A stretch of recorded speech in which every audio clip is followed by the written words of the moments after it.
আপনাদের দেখাচ্ছি সিঙ্গারা কিভাবে বানানো হয়। ময়দাকে গোল গোল করে হাতে গোল করে করে নেওয়া হচ্ছে। এবার আর একটু ময়দা ছিটিয়ে দিয়ে ওই গোলগুলোকে লম্বা লম্বি শেপে বেলে নেওয়া হচ্ছে। বেলানো হচ্ছে আস্তে আস্তে, একটু লম্বা লম্বা করে বেললে ঠিক ডিম্বাকৃতিকভাবে বেলা হলো। এবার এইভাবে সব করার পর ছুরি দিয়ে মাঝখান থেকে কেটে নেওয়া হলো। এরপর আমরা সিঙ্গারাটাকে ওই লম্বালম্বি হাফ সার্কেলটাকে একটু জল লাগিয়ে দিয়ে ত্রিভুজ আকৃতি করে নিতে হচ্ছে। ত্রিভুজ আকৃতি একটা টোপরের মতো করা হলো। তার মধ্যে আলুকে মাখিয়ে যে পুর করা হয়েছিল আলুর দমের মশলা দিয়ে, সেটা ভিতরে দেওয়া হলো।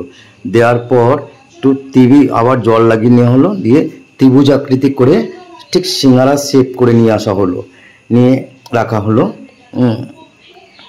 দেখুন, এটা একটা সিঙ্গারা শেপ হয়ে গেছে। এবার রাখা হলো। এবার সিঙ্গারাগুলোকে তৈরি হয়ে গেছে। এবার সাদা তেলের, ফুটন্ত তেলের মধ্যে ছেড়ে দেওয়া হলো এক এক করে। তারপর সমস্তগুলো একটু লাল লাল টাইপের হয়ে যাওয়ার পর নাবিয়ে নিতে হবে। আর সমস্তগুলো এক এক করে ছেড়ে দিলাম, অনেকগুলো সিঙ্গারা।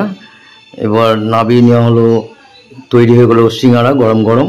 কেমন লাগলো অবশ্যই জানাবেন আপনারা।